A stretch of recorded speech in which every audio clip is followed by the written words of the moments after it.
नमस्कार दोस्तों, बहुत बहुत स्वागत है आपका मेरे इस नई वीडियो में। मेरा नाम कुणाल तिवारी है और आज इस नई वीडियो में मैं आप सभी के साथ right to equality which is the first and the most important fundamental right of the Indian constitution उस पर चर्चा करना चाहूंगा। दोस्तों आइए बात करते हैं इस वीडियो में राइट टू इक्वालिटी पर, यानी कि समानता का अधिकार। दोस्तों राइट टू इक्वालिटी जो है उसकी चर्चा हमारे संविधान के आर्टिकल 14 से लेके 18 तक की गई है। ठीक है, तो आइए जानने का प्रयास करेंगे इस वीडियो में आर्टिकल 14 से लेके 18 तक क्या बातें हुई हैं। तो सबसे पहले पढ़ते हैं आर्टिकल 14। आर्टिकल 14 क्या कहता है दोस्तों? आर्टिकल 14 कहता है इक्वालिटी बिफोर लॉ, यानी कि कानून की नजर में सब बराबर हैं, यानी कि किसी भी प्रकार का कोई भेदभाव नहीं है। आप चाहे किसी भी कास्ट को बिलोंग करते, कुछ भी हो, आप कानून की नजर में बराबर हैं। You are equal in the eyes of law.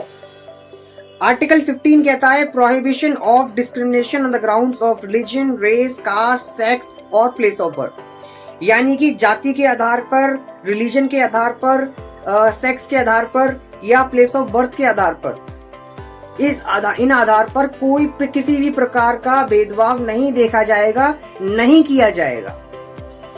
दूसरा उसके बाद है, अगला है आर्टिकल 16 जो कहता है equality of opportunity in public employment, यानी कि रोजगार जो दिया जाएगा, जो सरकार जो भी रोजगार देगी उसमें कोई प्रकार का भेदभाव नहीं है, सबको इक्वल अपॉर्चुनिटीज मिलेंगी। पब्लिक एम्प्लॉयमेंट में सभी के लिए इक्वल अपॉर्चुनिटीज हैं। उसके अगला है article 17 abolition of untouchability. Untouchability यानी कि दोस्तों छुआछूत, जो पहले छुआछूत बहुत चला करती थी, एक ट्रेडिशन जो हमारी सोसाइटी में फॉलो हुआ करता था, अब उस ट्रेडिशन को article 17 of the Indian constitution which is also considered as a fundamental right, हमारे आर्टिकल 17 ने उसको एबॉलिश कर दिया, यानी कि खत्म कर दिया है।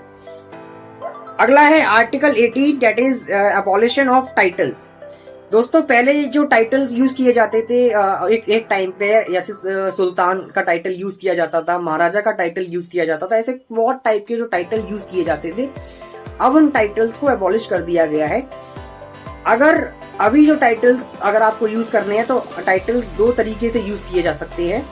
पहला जो टाइटल यूज किया जाता है वो एकेडमिक बेसिस पे किया जाता है, यानी कि अगर आप डॉक्टरेट, अगर आपने डिग्री अचीव कर ली है, उस बेसिस पर आप अपने नाम के आगे डॉक्टर लगा सकते हो, तो एकेडमिक बेसिस पर टाइटल यूज किया जाता है। दूसरा टाइटल जो यूज किया जाता है वो किया जाता है डिफेंस के बेसिस पर, यानी कि अगर आप किसी एयरफोर्स में अच्छी पोजीशन पर हैं या मतलब किसी इंडियन आर्मी में किसी अच्छी पोजीशन पर हैं, तो आप अपने नाम के आगे मेयर लगा सकते हो। इस टाइप से आप वो टाइटल यूज कर सकते हो। तो दो टाइप से यूज किया जाता है, एक किया जाता है एकेडमिक बेसिस पर और दूसरा किया जाता है डिफेंस बेसिस पर। तो दोस्तों कैसा लगा आपको ये वीडियो, प्लीज मुझे कमेंट करके बताइए और ज्यादा से ज्यादा लोगों के साथ शेयर कीजिए। इसी टाइप की इंफॉर्मेशन के लिए आप सभी मेरे से जुड़े रहें और आप सभी मेरे को फॉलो करें।